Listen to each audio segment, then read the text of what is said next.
Yes, bana, mambo vipi Tanzania, mambo vipi mwana michezo wa Niako TV, karibu sana tuweze kujuzana zile taarifa zote za kimichezo. Ikiwa ni siku ya Jumatano, Wisdom Day, siku adhimu kabisa, ikiwa ni zimebaki ni siku chache tu kwenda kufunga mwaka 2025. Karibu sana tuweze kujuzana zile taarifa zote na kuzungumza taarifa za kimichezo kutoka ndani ya Tanzania. Tunazichukua ambazo zina trend katika mitandao ya kijamii na tunazisogeza hapa na kuweza kujadili na baadhi ya wadau wa soka, mashabiki kutoka hapa Tanzania. Na leo tupo studioni kwetu hapa Tegeta na tupo na shabiki wa wekundu wa Msimbazi, Simba Sports Club, ambao ni siku chache tu wametoka kumtambulisha kocha wao mpya mara baada ya kikosi hicho kuwa kwa chini kwa muda chini ya kocha mzawa ni Selemani Matola, lakini Steven Baka ambaye ameweza kutambulishwa, kocha wa zamani wa Stellenbosch ya kule nchini Afrika Kusini, tayari ametoa Msimbazi. Analipa kuzungumza baada ya kocha huo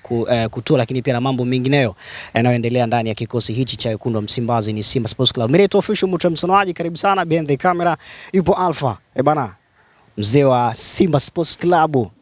Kwema? Kwema kabisa. Jina lako? Naitwa Meshak. Meshak Simba. Simba ya ubaya ubwela season part 2 inaendelea bado? Inaendelea.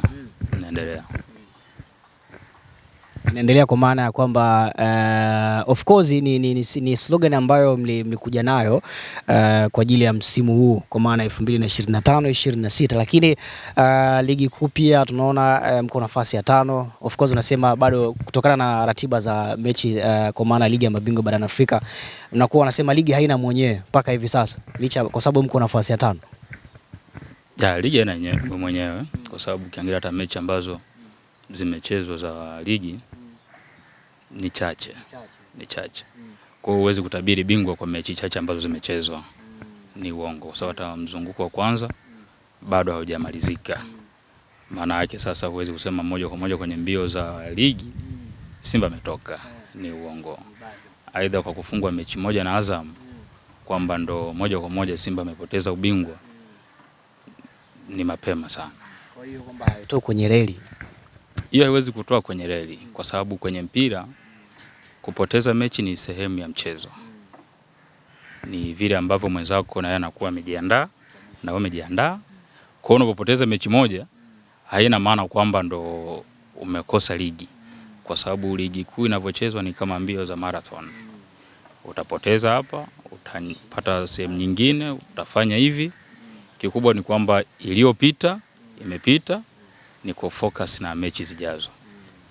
Baada ya kipigo cha mechi ya Azam FC, ni mechi ambayo Simba ilikuwa ni mechi yenu muhimu sana ambayo mtakuwa kushinda, na mechi hiyo iliongozwa chini ya kocha Selemani Matola baada ya kumfukuza meneja kocha wa zamani wa Gaborone United Dimitar Pantev, na timu ikawa chini ya Selemani Matola. Kwa kipindi cha Selemani Matola rasmi sasa amemtambulisha kocha wa zamani ambao mlikutana nao kwenye michuano ya robo finali Stellenbosch, mkaweza kuwafunga. Leo tena kocha ule ameweza kutua Msimbazi, na kwa rekodi za Simba Sports Club huyu anakuwa ni zaidi ya ni kocha kama tuseme ni wa 8 kama sijakosea, kwa maana ya makocha wote ambao wameshakupita Simba ambao pia walikuja na kufukuzwa. Pengine Steven Baka chini ya kutoka Stellenbosch Afrika Kusini, na ni kocha ambaye amekaa kwa miaka 9 Stellenbosch, na watu wanasema ni kocha ambaye anapenda kukaa sana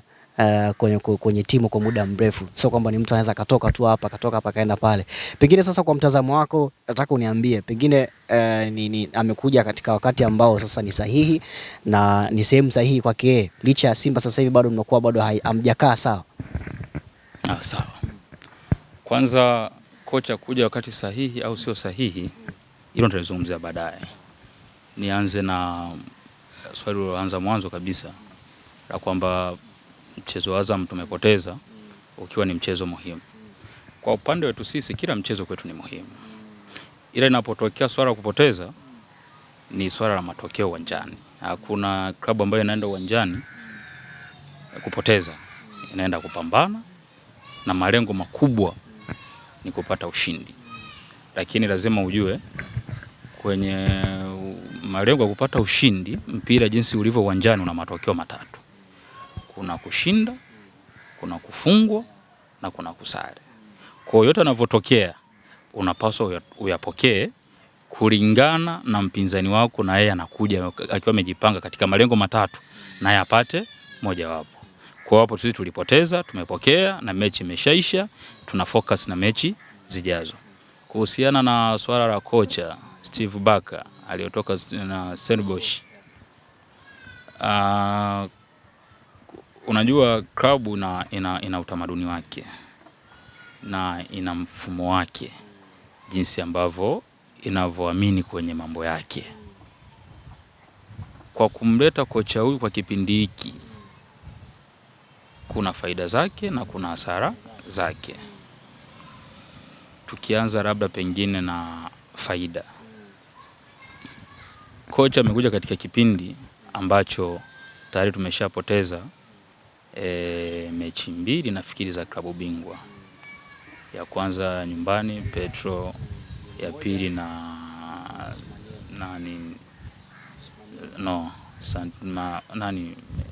Marini ile ya Mali, mechi 2. Sasa kwa nini kocha kaja katika kipindi hichi? Maana yake huyu kocha nafikiri lengo kubwa kumleta kocha katika kipindi hichi ni kuja kwa ajili ya kumalizia kipindi kilichobaki. Kazi gani anatakiwa kuja kuifanya? Anakuja kufanya kazi ambayo watangulizi wake pengine wameshindwa, ndio maana wameondoka, wameshindwa. Kwa hiyo ana kazi kubwa ya kufanya. Ni lazima arudishe spirit ya klabu ya Simba. Licha kuwa hata makocha wengine waliopita ilikuwa inaonekana, kikubwa kilichopotea ni kusikua magoli, kwa sababu Simba anacheza. Kufunga ndo tatizo.